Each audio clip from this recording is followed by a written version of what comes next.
More teaching, less testing. It's what school administrators hope will start happening in Florida classrooms. Now, it comes after Governor Rick Scott canned the 11th grade reading and writing test in the Florida Standards Assessments. Channel 3's Anthony Purr spoke with some school administrators and has some reaction from them. Well, high school students will start taking the state exam next week. Administrators tell me not having to give high school juniors the test, the reading and writing test rather, is a move in the right direction. In the short term, more time freed for teachers and students. In the long term, it starts the statewide conversation of over-testing. Here's a look at the high school testing schedule. Starting next week, high schools will start giving freshmen and sophomores the Florida Standards Assessments writing test. Juniors get a pass from that test now, thanks to the governor.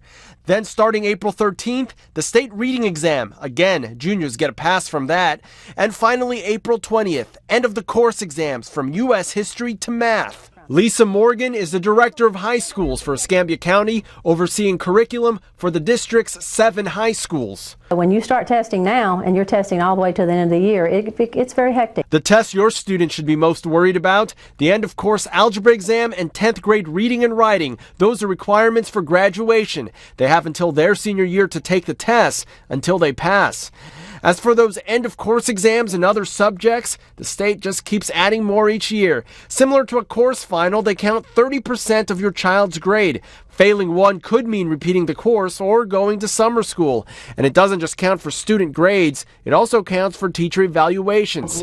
Superintendent Malcolm Thomas says he's all for accountability, but tests are now getting in the way of education. We start to take the last 3 months of school, and all we do is disrupt the teaching schedule every day to give a test. We've gone too far. This year, state exams will count, despite the pushback from superintendents around the state. This should be a field test. We don't know what a passing score is, for example. I don't think that's fair.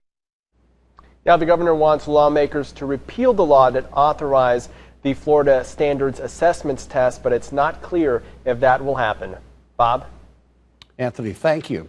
Well, also today, the Florida Education Commissioner appointed has an 11-member committee to take a second look at reforming the state's education system.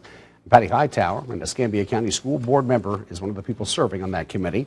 Now, the group called the Keep Florida Learning Committee was recently formed, and that committee will be looking for ways to deregulate the school system and review how the Florida Standards Assessments tests will be put into place.